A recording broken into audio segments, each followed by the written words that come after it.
l'Algérie sur le score de 3-1. Les Ghanéens sont aussi qualifiés, ils ont battu la Guinée 3-0.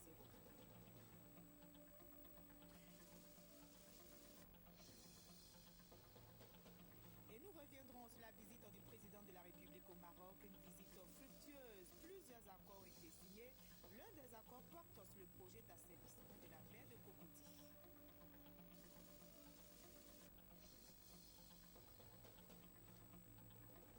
Et nous irons à Grand Bassam, où le Premier ministre a offert un déjeuner au corps diplomatique accrédité en Côte d'Ivoire, un déjeuner pour renforcer les relations d'amitié et de coopération avec les différents pays représentés.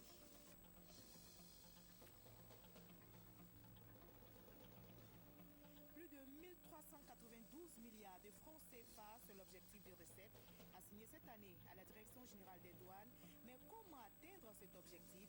La direction vient d'organiser un séminaire bilan pour arrêter une stratégie. Bonsoir à tous et merci de choisir le journal de RT1. Bravo donc aux éléphants de Côte d'Ivoire. La Côte d'Ivoire donc arrache son ticket pour la demi-finale en battant ce dimanche à Malabo l'Algérie sur le score de 3-1. Les éléphants se sont imposés au Fennec et ont obtenu leur qualification à la grande joie des supporters. Et ce ballon,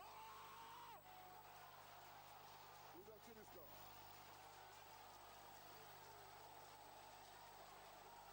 Bobby Wilfried. Où va-t-il, Bobo? Attention à ce ballon. L'égalisation. Et ce ballon.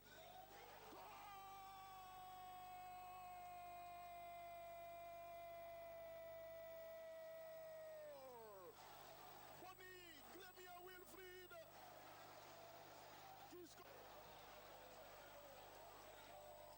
Il a raison, il ne peut pas être le temps.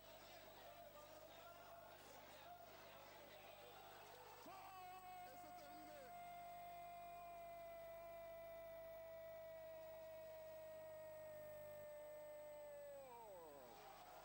La Côte d'Ivoire est en demi-finale. La Côte d'Ivoire est en demi-finale. Et il le dit, c'est terminé. Voilà, bravo aux éléphants. La Côte d'Ivoire est en demi-finale. Les Ghanéens sont aussi qualifiés puisque juste avant la rencontre Côte d'Ivoire-Algérie, c'était le Ghana qui affrontait la Guinée-Conakry. Les Ghanéens ont obtenu leur qualification en battant les Guinéens 3-0. Le résumé de la rencontre avec Oda Lébé. Le Ghana poursuit l'aventure dans cette Coupe d'Afrique des Nations. Au terme de 90 minutes de jeu, les Black Stars ont inscrit 3-0 pour le Sili national. Sur sa première occasion, le Ghana marque le premier but à la 4e minute. Qui va le porter ce ballon, André Ayew dans la surface de réparation, la talonnade, Goudienne et l'ouverture du score dans la profondeur. C'est André Ayew qui réclame le ballon. C'était téléphoné cette talonnade. Tout le monde est arrêté et il n'y a plus personne qui suit Atsou. Belle talonnade d'André Ayew, bien suivie par Christian Atsou. Avant la pause, Kwesi Appiah profite d'une erreur défensive de Fodé Camara pour creuser l'écart. Voilà, il passe au gardien, elle manquait. Ah non, dégagement manqué. Que c'est dur. Ghana 2, Guinée 0. Revenus avec plus de motivation, les Ghanéens gèrent défensivement leurs arrières. Côté Sili national, les fautes se multiplient et le jeu est plus corsé. Le 3e but du Ghana vient tuer les espoirs de la Guinée à la 61e minute, sur un doublé de Christian Atsou. C'est exactement ce qu'il voulait faire, Christian Atsou. Le petit contrôle, la tête levée et ce ballon extraordinaire. Le doublé donc pour Christian Atsou. 2 buts en 4 matchs. Désigné 2e du groupe D de la CAN 2015, après un tirage au sort qui lui a été favorable, la Guinée sort par la petite porte. Le Ghana retrouve la Guinée équatoriale pour le compte des demi-finales le 4 février prochain au stade de Bata. Le carré d'as des demi-finales de la CAN 2015 est bouclé. Ce sera Ghana, Guinée équatoriale, RDC, Côte d'Ivoire. Revenons sur la visite du président de la République au Maroc, une visite fructueuse. Plusieurs accords ont été signés entre les deux pays. L'un des accords porte sur le projet d'assainissement de la baie de Cocody, pour le chef de l'État, la réalisation de ce projet va permettre de régler définitivement le problème de pollution de la lagune ébriée. On en sait plus avec Jérôme Kofi Apollin. Comme tous les grands chantiers de développement de la Côte d'Ivoire, le président de la République, Alassane Ouattara, l'a voulu et il est en phase d'exécution le projet de sauvegarde et de valorisation de la baie de Cocody. Cela grâce à un partenariat avec le Maroc. Au cours de la récente visite officielle du président de la République au Royaume du Maroc, le projet a été l'objet de signature d'un mémorandum d'entente. C'est dire combien il tient à cœur au chef de l'État qui ne lésine pas sur les moyens pour tout ce qui concerne l'épanouissement des Ivoiriens. Ce projet pour lequel nous avons déjà obtenu le financement va transformer la ville d'Abidjan et réglera définitivement le problème de la pollution de la lagune ébriée. Projet donc novateur parmi tant d'autres, sa réalisation au dire du chef de l'État à Abidjan de retrouver un éclat particulier, pour ne pas dire sa marque de perle des lagunes. En un mot, toute démarche en vue du rayonnement de la capitale économique ivoirienne à l'image des grandes métropoles. Pour le président de la République, Alassane Ouattara, c'est bien clair, la lagune ébriée complètement dépolluée avec la réalisation de ce projet d'assainissement de la baie de Cocody, cela va constituer à n'en point douter pour la Côte d'Ivoire une autre merveille au monde, à l'instar du 3e pont d'Abidjan, le pont Henri Konan-Bédié en l'occurrence. Nous partons à Grand Bassam où le Premier ministre a offert un déjeuner au corps diplomatique accrédité en Côte d'Ivoire, un déjeuner pour échanger non seulement avec ses ambassadeurs mais pour renforcer les relations d'amitié et de coopération avec leurs différents pays. Sidonie Davila.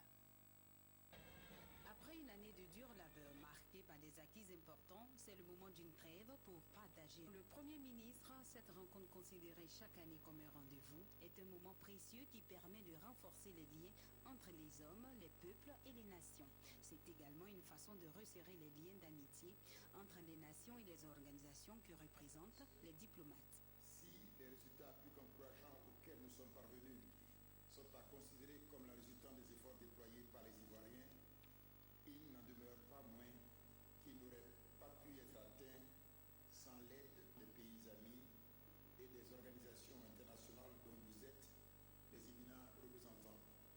Ce déjeuner amical me paraît donc être une occasion opportune pour vous renouveler notre gratitude pour vos sollicitudes à l'égard de notre pays, ainsi que pour votre soutien actif à nos efforts de développement et de repositionnement de la Côte d'Ivoire. Le contexte fraternel et plus informel de notre rencontre souligne les relations d'amitié si fondamentales pour rétablir de bonnes relations interpersonnelles. En vous réitérant notre plus sincère reconnaissance, nous souhaitons que la Côte d'Ivoire puisse avancer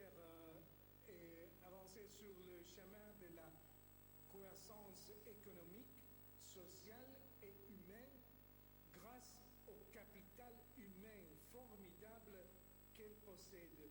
Le chef du gouvernement formule le vœu de voir les relations entre ces différents pays représentés en Côte d'Ivoire se poursuivre et se renforcer davantage, surtout au cours de cette année marquée par le scrutin présidentiel.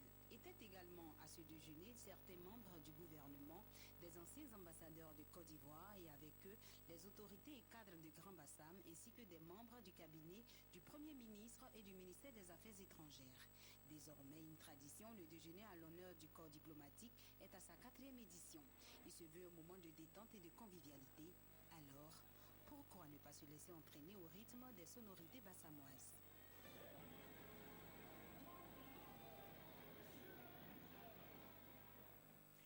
Plus de 1392 milliards de francs CFA, c'est l'objectif de recette assigné cette année à la Direction générale des douanes. Mais comment atteindre cet objectif?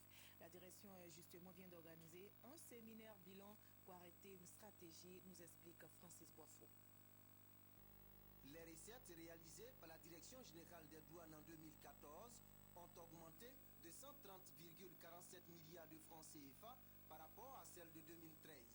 Sur un objectif de 1278,76 milliards de francs CFA, les douanes ivoiriennes ont recouvré 1260,02 milliards de nos francs, soit un taux de réalisation de 98,5%. Lors du séminaire bilan 2014, les responsables du ministère en charge du budget ont invité les agents des douanes à redoubler d'efforts avant de les féliciter.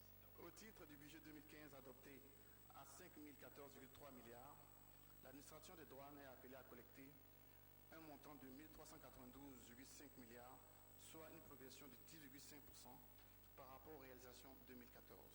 Les attentes sont nombreuses cette année et le directeur général des douanes en est conscient. J'engage solennellement tout le comité de direction et à travers eux, tout le personnel de la douane à se mobiliser pour mériter la confiance du gouvernement à travers un résultat satisfaisant. Pour y arriver, le séminaire bilan organisé durant 2 jours à Abidjan recommande l'organisation des services des douanes en vue de l'accueil des 2000 nouvelles recrues, la couverture du territoire national, la mise en place d'un comité chargé de réfléchir sur les implications juridiques du guichet unique du commerce extérieur sur les procédures douanières. Un autre séminaire qui débute demain à Abidjan jusqu'au 4 février prochain. Il porte sur l'élaboration des schémas directeurs des villes de Côte d'Ivoire. L'initiative est du ministère de la Construction et l'objectif est clairement affiché, mettre fin à l'installation anarchique des populations dans les villes ivoiriennes et les élus locaux sont invités à participer à la rencontre. Explication avec Herman Yamien.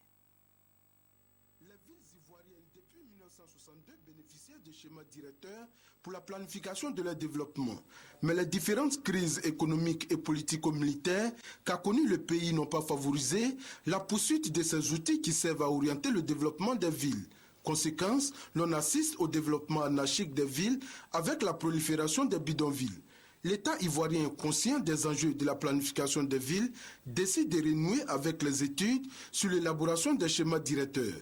Un séminaire est donc prévu les 2, 3 et 4 février prochains à Abidjan. Ces outils de planification que nous sommes en train d'élaborer aujourd'hui auront pour objectif principal de structurer nos villes, de donner une âme à nos différentes villes et d'orienter leur développement. En d'autres termes, c'est ces études qui permettront de savoir où les zones industrielles vont être localisées, où les habitations vont être localisées, où seront les zones commerciales, où seront les stades, où seront les hôpitaux. Ce séminaire va réunir toutes les parties prenantes du développement des villes. Les organisateurs entendent ainsi les impliquer dans les prises de décisions. Par le passé, les études d'urbanisme se faisaient de manière technocratique. Il s'agissait d'élaborer des documents de planification et donc c'est les urbanistes et l'administration qui élaboraient ces outils de planification et on demandait aux maires de les mettre en œuvre. Le directeur de l'urbanisme invite donc les élus locaux, notamment les maires, les députés et les conseillers régionaux, à se mobiliser pour enrichir les échanges. L'Union africaine de la mutualité vient d'ouvrir son bureau régional à Abidjan pour soutenir la couverture maladie universelle lancée, vous le savez, par le gouvernement le 1er janvier dernier. Et comme on le voit, la couverture maladie universelle mobilise les acteurs de la mutualité en Côte d'Ivoire et en Afrique de l'Ouest. On en sait plus avec Hamza Diaby. La couverture maladie universelle en Afrique de l'Ouest et plus particulièrement en Côte d'Ivoire, une priorité pour l'UAM, l'Union africaine de la mutualité. Le président du bureau régional de cette institution, Soro Mamadou, affiche cette volonté face à la presse nationale et internationale au cours d'une conférence de presse. Pour lui, la santé est le socle du développement d'une nation.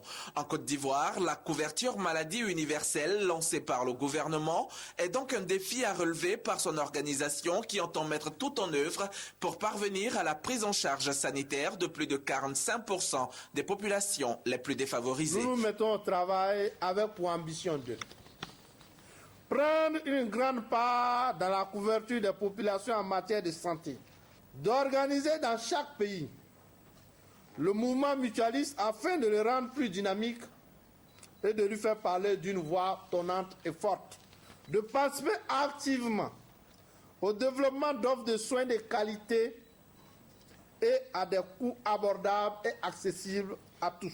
Ces priorités participent activement à la lutte contre la pauvreté et à l'amélioration du bien-être des populations. Un bureau exécutif de 9 membres sélectionnés dans plusieurs pays d'Afrique de l'Ouest a été mis sur pied et les membres vont conjuguer leurs expériences du mouvement mutualiste pour la réussite de cette mission sociale avec le concours du PASS, le programme d'appui aux stratégies de mutuelle de santé.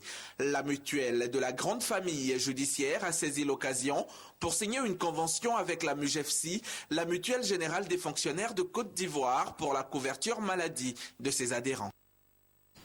Et ce phénomène qui angoisse les populations Côte d'Ivoire, l'enlèvement d'enfants.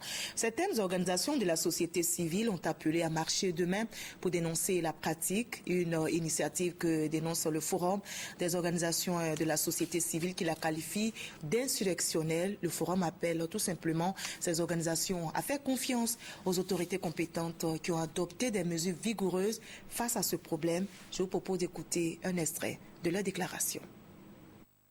Ce qui nous amène sur cette déclaration, c'est la récupération politique que certaines personnes veulent en faire. C'est vraiment triste de constater qu'aujourd'hui dans notre pays, tout se politise. Alors, nous demandons aux Ivoiriens, nous demandons aux Ivoiriennes, nous demandons surtout à la jeunesse de rester loin de ces manipulations politiques. Car le gouvernement, à travers son président de la République, a pris le problème à bas le corps et a déjà trouvé des esquisses de solutions que nous saluons déjà et que nous encourageons. Alors, nous appelons tout le monde au calme et de laisser le gouvernement faire son travail. À cet effet même, nous avons constaté que le ministre d'État, ministre de l'Intérieur et de la Sécurité, M. Ahmed Bakayoko, a pris toute la mesure de la situation et a décidé de trouver des solutions tout en déployant le CCDO à l'intérieur du pays. Alors, nous demandons à ceux qui, par des pratiques obscures, veulent déstabiliser ce pays, de ne pas utiliser les souffrances des Ivoiriens, de ne pas utiliser les pleurs des Ivoiriens, de ne pas utiliser le sang versé des Ivoiriens pour atteindre leurs objectifs. C'est pourquoi nous demandons à tous et à toutes, dès demain, de ne pas s'associer à une quelconque marche qui sera organisée par un certain groupe qui cache un décès obscur. Nous avons certaines informations, nous disons que cette marche-là, elle est insurrectionnelle. Donc nous demandons à tous les Ivoiriens de rester loin de cette marche. Les organisations syndicales du milieu scolaire et estudiantin lèvent leur mot d'ordre de grève qui devrait débuter demain. Ces organisations appellent les élèves et étudiants à reprendre leurs cours demain, lundi 2 février, sur l'ensemble du territoire. On écoute également le porte-parole. Vu que les négociations ont été engagées entre les autorités et les différentes organisations d'étudiants, nous demandons aux étudiants de reprendre le chemin des amphis.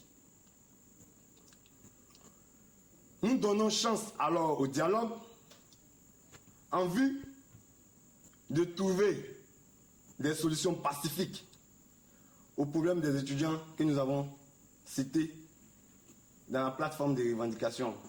Sur ce, nous demandons aux camarades de toutes les organisations d'observer une suspension provisoire pour un dénouement heureux à cette crise. Aussi, nous saluons les mesures sécuritaires prises par le gouvernement en vue de sécuriser les établissements scolaires face au phénomène d'enlèvement d'enfants. Nous demandons alors, dès demain, à tous les élèves et étudiants de regagner les salles de classe et les différents amphis. Alors, font partie donc de ces organisations syndicales. Nous avons la FESI, la LIGES, la CGEPSI et la FENEPSI qui ont appelé donc à reprendre leurs cours demain, cours donc pour les élèves et étudiants, c'est-à-dire demain lundi 2 février sur l'ensemble du territoire. 1 300 000 passagers enregistrés en 2014 à l'aéroport international Félix Houphouët-Boigny d'Abidjan. C'est un record qui montre bien comment la Côte d'Ivoire est devenue une destination de choix, une performance due aussi à de nombreux facteurs, notamment la modernisation de l'aéroport et sa mise en conformité avec les normes de l'Organisation de l'aviation civile internationale. Guiro Genguessan, Alexis Ouedraogo. 1 300 000 voyageurs pour la destination Côte d'Ivoire via l'aéroport Félix Houphouët-Boigny. Une performance qui n'était plus arrivée depuis 1999. À cette époque, l'aéroport d'Abidjan avait réussi une fréquentation annuelle d'1 250 000 voyageurs. Le record de 1999 est donc battu, une récompense au bout de l'effort et une occasion de réjouissance. On peut dire que c'est beaucoup de travail et beaucoup d'investissement, mais que c'est indispensable pour redonner à l'aéroport d'Abidjan sa place de leader dans la sous-région, comme le souhaite son Excellence le Président Alassane Ouattara.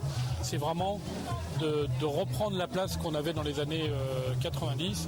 Repositionner l'aéroport Félix Houphouët-Boigny aura nécessité la modernisation de ses infrastructures, la conformité aux normes et exigences de l'Organisation de l'aviation civile internationale en matière de sécurité et de sûreté. Il aura aussi fallu faire de la Côte d'Ivoire une destination de choix en développant le trafic. Le tout pour un investissement d'environ 29 milliards de francs CFA sur les 15 dernières années. Pour 2015, c'est une fréquentation annuelle d'1 500 000 voyageurs qui est visée, un challenge réalisable. Selon ses dirigeants, l'aéroport dispose d'infrastructures modernes capable d'accueillir 2 millions de passagers et près de 32 milliards de francs CFA devraient être investis sur les 5 années à venir en vue d'en faire le hub d'Afrique de l'Ouest. Il faut ajouter à cela le développement de Air Côte d'Ivoire. La compagnie a fait voyager environ 400 000 passagers en 2014. Son président de conseil d'administration, le général Abdoulaye Coulibaly, a d'ailleurs annoncé l'ouverture prochaine de nouvelles destinations à l'intérieur du pays et dans la sous-région. Autre événement qui marquera l'année 2015 pour l'aéroport, la certification et l'ouverture d'une ligne Abidjan-Washington. Pourquoi un fonds de prévoyance de la police nationale? Quelles sont les activités menées? Qu'en est-il des réformes? Et que gagnent les policiers en adhérant à ce fonds? Autant de questions qui ont été posées au directeur général du fonds de prévoyance de la police nationale. C'était au magazine du dimanche de 13h présenté par Delphine Blage. Je vous propose juste un extrait. En adhérant au fonds, vous gagnez d'être pris en charge à 100% lorsque vous êtes malade et hospitalisé. Mais en même temps, vous gagnez à être assisté, n'est-ce pas, pour vous permettre d'acquérir, n'est-ce pas, le logement. Pour vous permettre d'acquérir le logement, pour vous permettre, je dirais, d'assurer les frais funéraires des policiers, de leurs ayants droit. Et ça vous permet aussi d'être assisté dans tous les domaines sociaux. Tous les domaines sociaux, c'est lorsque vous avez un problème quelconque, le Fonds de prévoyance de la police nationale aujourd'hui vous assiste. L'agriculture continue de porter le développement socio-économique de la Côte d'Ivoire. Et les chiffres révélés par le ministère de l'Agriculture l'expliquent. Les gains financiers pour les populations ont connu une hausse de 20,51% pour le cacao, 1% pour le café. Hausse aussi pour la production, plus de 1 500 000 tonnes pour le cacao. Et pour cette année, le ministre Mamadou Coulibaly Sangafoua met le cap sur une croissance de 9% pour le secteur agricole. Explication avec Noël Nyagno. L'administration agricole dans toute sa diversité, avec à sa tête Sangafoua Coulibaly, ministre de l'Agriculture, les partenaires techniques et financiers, les producteurs, ont sacrifié à la tradition de l'arrêt annuel après une année de travail pour souffler, mettre un nom sur chaque visage de collaborateurs, de partenaires, de personnes qui comptent, renforcer ainsi les liens entre tous les acteurs de la machine agricole de Côte d'Ivoire, passer à la loupe pour toutes les actions 2014, tirer les leçons, échanger, organiser l'avenir. Pour cet avenir-là, Sangafoua Coulibaly s'est dépêché de prévenir. L'année 2015 sera une année très courte. Oui, parce que d'abord, c'est une année électorale. Ensuite, c'est l'année au cours de laquelle nous devons produire vite des résultats. Pour ces résultats, le ministre souhaite qu'ils aient un impact direct sur la population, à l'image des performances multidimensionnelles de 2014. Les revenus cumulés, captés directement par les producteurs, il s'agit de 5 000 milliards de francs CFA pour la campagne 13-14, contre à peu près 4 000 milliards pour la campagne écoulée, soit une amélioration de près de 25% des revenus des producteurs. Oui, l'action du monde agricole a permis de créer jusqu'ici 633 562 000 emplois directs, répertoriés. Il faut faire plus pour 2015 et vite. Dans cette optique, des actions stratégiques seront entreprises. Il s'agit entre autres. Nous allons accélérer la mise en œuvre de la loi sur le foncier. En ce qui concerne la loi d'orientation agricole, je me réjouis que cette année nous puissions la présenter à l'Assemblée nationale pour son adoption. Et 2015 sera l'année de la revue des services agricoles. Tout cela pour une finalité, porter la croissance dans le secteur agricole à plus de 9% en 2015.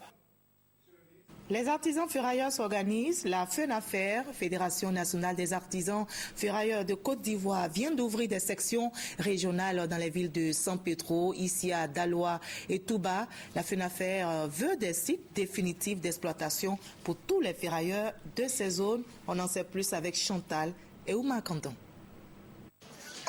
La Fédération nationale des artisans ferrailleurs de métaux ferreux et non ferreux de Côte d'Ivoire, FENAFER-CI, a été portée sur les fonds baptismaux il y a 3 ans à la Bourse du Travail de Trècheville. Cette structure s'est assignée plusieurs missions qui sont la sécurisation du transport de la ferraille vers les parcs et usines du pays, la négociation avec les décideurs pour un prix rémunérateur au regard des coûts mondiaux et la sortie de l'activité de l'informel pour son positionnement au rang des fêtières émergentes à l'horizon 2020. Commencée en novembre dernier, l'implantation des sections régionales de la FENAFER-CI continue. 4 présidents de section ont donc été installés, notamment dans les villes de San Pedro, Issia, Daloa et Touba. Les présidents investissent dans leur discours, leur souhait est d'avoir un site à eux où les ferrailleurs peuvent vaquer à leur occupation. Et c'est là même dans le programme de notre ministre des tutelles qui nous l'a dit souvent, quand vous aurez fini d'installer tous les présidents des sections, je me ferai fort auprès des autorités politiques et administratives régionales pour que on ait un site dans toutes les grandes villes de la Côte d'Ivoire. Prochaine étape de la FENAFER-CI, les régions de l'Est et du Sud. La Fédération nationale des artisans ferrailleurs de Côte d'Ivoire veut ainsi doter de sites définitifs aux ferrailleurs de ces zones. La sous-préfecture de Zou, dans le département de Bangolo, est confrontée à d'énormes difficultés. La route est dans un état de dégradation avancée. Le groupe scolaire de la localité, qui compte près de 1000 élèves, manque d'infrastructures. Et tenez-vous bien, les élèves prennent les cours sous des baraques. Témoignage signé F. Bouy. De profondes crevasses gorgées d'eau sur la route menant à Zou, sous-préfecture du département de Bangolo. Un casse-tête, disons, un crève-roue pour automobilistes, même des plus prudents. Et pourtant, nous ne sommes pas en saison pluvieuse. Nous n'avons pas vraiment de route reprofilée. La voie principale qui mène Zou à Bangolo est dans un état de dégradation très avancé. Et il faudrait bien que cette route-là soit reprofilée. Aller à Zou, en partant de Las Bangolo Diokwe, 71 km de calvaire qui imposent d'importants détours. C'est vraiment difficile, extrêmement difficile. Vous avez parcouru environ 71 km pour joindre Zou, mais on est obligé d'aller à Man, passer par Sanguiné et passer par Podia-Guiné et vraiment dans les broussailles avant d'arriver ici. Pas de route. Difficile de penser le développement. À Zou, le groupe scolaire local compte 8 classes pour environ 1000 élèves. Pour résorber le trop-plein, nous sommes obligés de construire des classes de fortune, n'est-ce pas, faites de matériaux locaux notamment les bambous et les pailles, pour mettre nos enfants dans les conditions de bord pour leur permettre de prendre les cours. Dans ces conditions, difficile d'obtenir de bons résultats. La petite Anne, élève en classe de CE2, est consciente de la réalité. Classe qui va à l'école dedans là, c'est pas joli. Quand il pleut là, l'eau tombe sur nous. Chers parents, construire classe pour nous. La cause semble entendue en partie. La mutuelle pour le développement des zoos a battu le rappel des troubles. Mais j'ai lancé un appel à tous les fils du Zeraban, à tous les fils de Bangolo, à tous les fils du Guémon.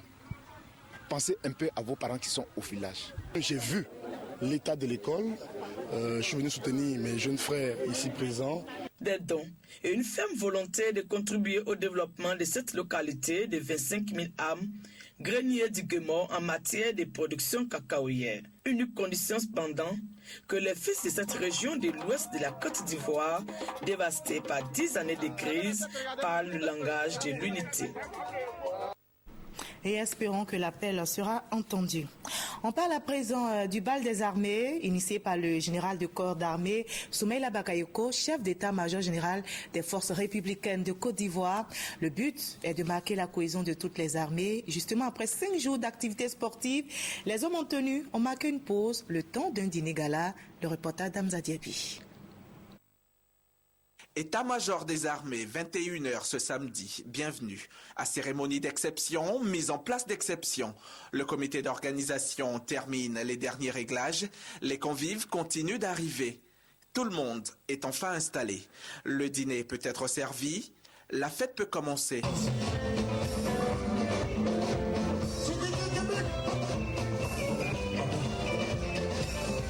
Vous êtes au bal des armées. Bal des armées, pour mettre en lumière la parfaite cohésion entre les forces républicaines de Côte d'Ivoire et toutes les autres forces en Côte d'Ivoire.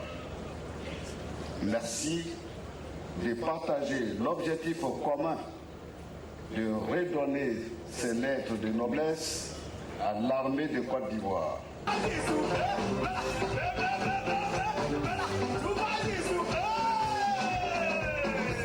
Et l'organisation de ce dîner gala réjouit au plus haut niveau. Dans un pays, quand les militaires peuvent s'amuser, la musique à zéro d'aimer autour de leur famille, ça veut dire qu'il y a la paix. Parce qu'en général, les militaires sont occupés à faire la guerre. Et je crois que nous devons tous noter l'évolution positive et leur grande contribution à la paix en Côte d'Ivoire. En tout cas, je suis très heureux, je voudrais leur souhaiter une très bonne fête.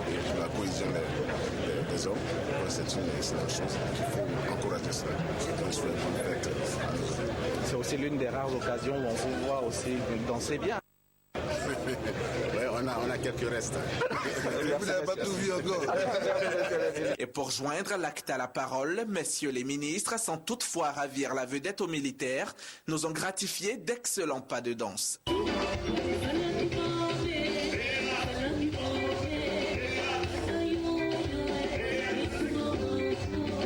Et bien sûr, ils sont accompagnés des militaires, ou plutôt des chorégraphes en tenue.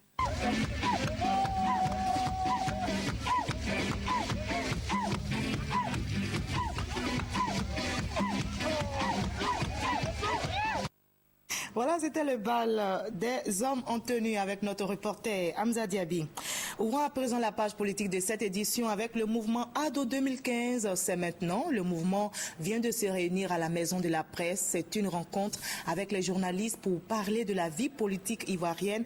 Le mouvement ADO 2015 a aussi annoncé la mise en route d'une caravane pour promouvoir les actions du chef de l'État, Ahmed Traoré, Alexis Ouedraogo.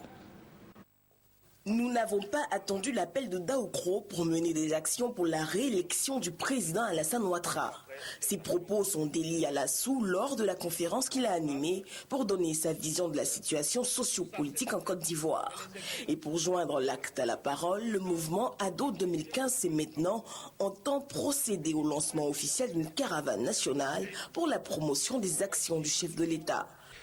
Lancer à notre niveau une caravane, comme je le disais, qui va sillonner la Côte d'Ivoire, faire le bilan des actions du président en 4 ans, qui est gigantesque. Même au niveau international, il a réussi à repositionner notre pays comme je le disais, plus de 100 voyages. L'action diplomatique aussi est importante parce que la Côte d'Ivoire ne vit pas en autarcie, comme ça a été le cas malheureusement pendant des années. Pour exprimer sa reconnaissance au président Alassane Ouattara, le conférencier dit s'inscrire résolument dans l'appel de Daoukro. Le président de la République a compris, d'où le renforcement de l'appel de Daoukro, que quand les Ivoiriens se rassemblent, c'est la Côte d'Ivoire qui gagne. Quand les Ivoiriens se divisent, c'est la Côte d'Ivoire qui perd. Et bien nous faisons partie de la Côte d'Ivoire qui veut gagner, pas des Ivoiriens qui veulent perdre. Et pour cela, le président Ouattara avec son aîné Bédié ont compris cette nécessité-là, que de mettre les Ivoiriens ensemble. En outre, le président du mouvement ADO 2015 s'est maintenant à saluer la volonté des autorités de libérer certains prisonniers de la crise post-électorale avant les échéances à venir. L'UDPCI jette aussi un regard sur l'actualité nationale. L'Union pour la démocratie et la paix en Côte d'Ivoire vient de faire son bilan. Les militants ont été remobilisés pour les prochaines échéances électorales. Placé de Niaoué, Léon Pro. Les militants et militantes de l'Union pour la démocratie et pour la paix en Côte d'Ivoire, UDPCI, en rang de bataille pour les prochaines échéances électorales. Et pour tenir ce pari, les instances dirigeantes du parti Arc-en-Ciel réaffirment les engagements pris lors du dernier congrès. 2015, une année électorale, c'est le lieu de rappeler que le deuxième congrès ordinaire de notre parti a adopté une importante et historique résolution relative au soutien de l'UDPCI à la candidature unique du président Alassane Ouattara. Saisissant la perche de la mobilisation et la remobilisation de ses troupes, le docteur Albert Mabritoakus, président de l'UDPCI, fait le bilan de l'activité gouvernementale. L'année 2014 a été marquée par une croissance économique soutenue sous la houlette du président de la République, le président Alassane Ouattara. Les fruits de cette croissance commencent à être perceptibles au niveau des populations. Le président de l'UDPCI tient toutefois à faire la lumière sur certains points de l'actualité nationale. Au titre de la cohésion sociale, je salue le démarrage des procès des instigateurs de la crise post-électorale. Fondée en 2001 par feu le général Robert Guéhi, l'Union pour la démocratie et pour la paix en Côte d'Ivoire entend toujours œuvrer pour la paix et la réconciliation nationale. Et en religion à présent, les fidèles de l'église d'Eima étaient en pèlerinage à Gagoué dans la région de Lakota. Le directeur général des cultes invité à sceller la réconciliation entre les guides religieux d'Eima en proie à des dissensions, nous explique Serge Koléa. Le pèlerinage de l'église d'Eima à Gagoué dans le département de Lakota a duré 4 jours. Il a permis aux pèlerins de vivre d'intenses moments de foi. La messe solennelle marquée par une veillée a été l'occasion pour les fidèles de prier pour la paix et la réconciliation en Côte d'Ivoire. Au cours de cette célébration qui s'est poursuivie dans la journée, le directeur général des cultes, Messamba Bamba, a traduit le message du ministre d'État, ministre de l'Intérieur. Ahmed Bakayoko a-t-il indiqué prône la réconciliation entre les guides religieux d'Eima et souhaite la paix au sein de cette communauté, comme l'a recommandé la défunte prophétesse Marie Lalou, fondatrice de l'église. Le directeur général des cultes a exhorté le suprême Manyanangwe d'Akourir fidèle et le Pawaba Koufiyitien Mathieu à aller à la paix et à la réconciliation pour une église d'Eima unie et indivisible. Dieu peut, ici et maintenant, opérer le miracle de l'amour vrai, de l'entente, de la fraternité entre vous. Après ce message acclamé et très apprécié par les fidèles enthousiastes, les leaders religieux ont scellé définitivement la paix et l'unité retrouvée. De nombreux dons ont été faits à l'église d'Eima. Le ministre d'État Ahmed Bakayoko a offert 500 000 francs CFA au chef suprême de cette communauté. Il lui a demandé de prier pour la paix et la réconciliation en cette année électorale 2015.